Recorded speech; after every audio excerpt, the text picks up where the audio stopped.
Guys, it looks like we have some royal drama going on right now. Harry is speaking and he is not letting it.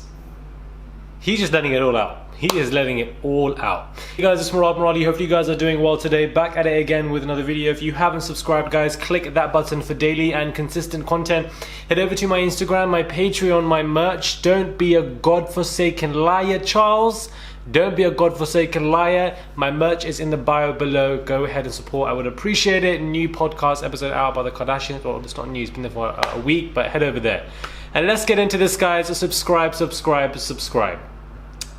Harry, the Prince Harry saga now, guys, has gone from reality show to Game of Thrones. This article is saying, but it seems that, you know, he's really not holding back, Harry.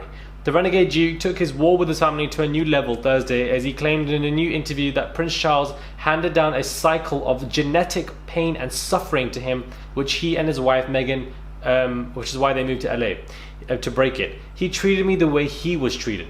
The Duke of Sussex said that he debated leaving royal's life since his early 20s because of what it did to my mum, contradicting the narrative that Markle was really the brains behind the move.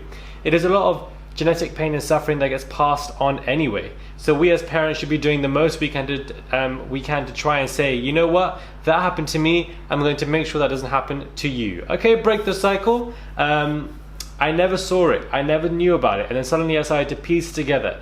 Okay, so this is where you went to school, this is what happened, I know this is about his life, I also know that it's connected to his parents, that means he's treated me the way he was treated, so how can I change that for my own kids? And here I am, I moved my whole family to the US, that wasn't the plan, but sometimes you've got to make decisions and choices and put your family first and put your mental health first. Harry wanted to describe his life as a royal as a mixture between the Truman Show and being in a zoo. Why? Where are you fucking going? The police are so annoying. You're actually so annoying. It's not even the police, you know what I mean? Oftentimes, it's the same noise, so we think it's the police. Oftentimes, it's probably the ambulance. It's probably the ambulance, guys. It's not even the police all the time. As for his days of wild partying as a young man, Harry chalks it up to childhood trauma, admitting to have experimented with marijuana and excessive drinking in his 20s. 39-year-old Alum supported her hubby's choice to relocate Meghan Markle, assuring him she didn't need to be a princess. She also encouraged him to seek therapy, as at one point he felt in a cage whilst, you know, fulfilling royal duties, which led to him be angry about things that were out of his control. It's the job, right? Grin and bear it. Get on with it. I was in my early 20s when I was thinking, I don't want this job. I don't want to be here. I don't want to be doing this. Look at what I did to my mum. How am I ever going to settle down and have a wife, family when I know it's going to happen again? Boom! Okay, Harry, I've seen behind the curtains. Okay, curtains? He's seen behind the curtains, guys. He's seen behind the curtain and he knows what the family did to Diana. He's seen behind the curtains. He has seen behind the curtains. And when you're looking behind the curtains, you see things that people don't want you to see. You see the truth. You see the pain. You see the liberation that you could achieve and get once you remove yourself out of the nonsense. So living here now, I can actually lift my head and I feel different. My shoulders have dropped. So have hers. You can walk around feeling a little bit more free. The shoulders have dropped. I can take my 2-year-old Archie on the back of my bicycle. I would never have had the chance to do that. I'm happy for him. I've seen the business model and seen how this whole thing works, and I don't want to be a part of this. My man said X. My man said, I don't want to be a part of this. My man said, don't be a godforsaken liar. I don't want to be a part of this entire situation. It's not for me. It's not my portion. Maybe it's your portion. Maybe it's your mood, but my mood is over here, and I'm not in your mood. He wants to break the cycle, the toxic trauma, the genetic pain and suffering that he's saying that Charles has passed down to him.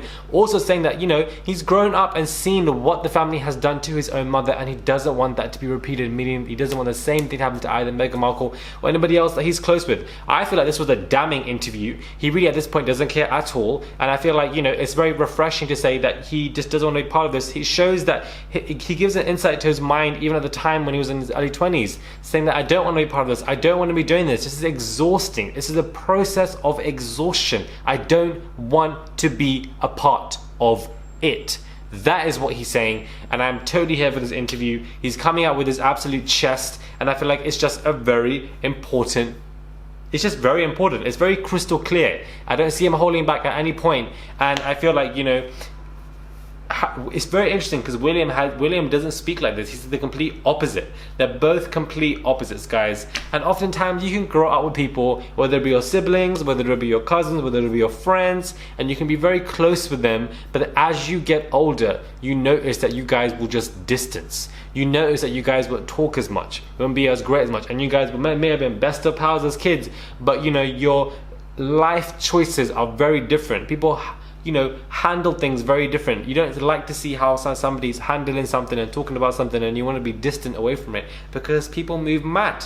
Anyways, guys, I'm here for it. Inject this. I felt this interview was very important.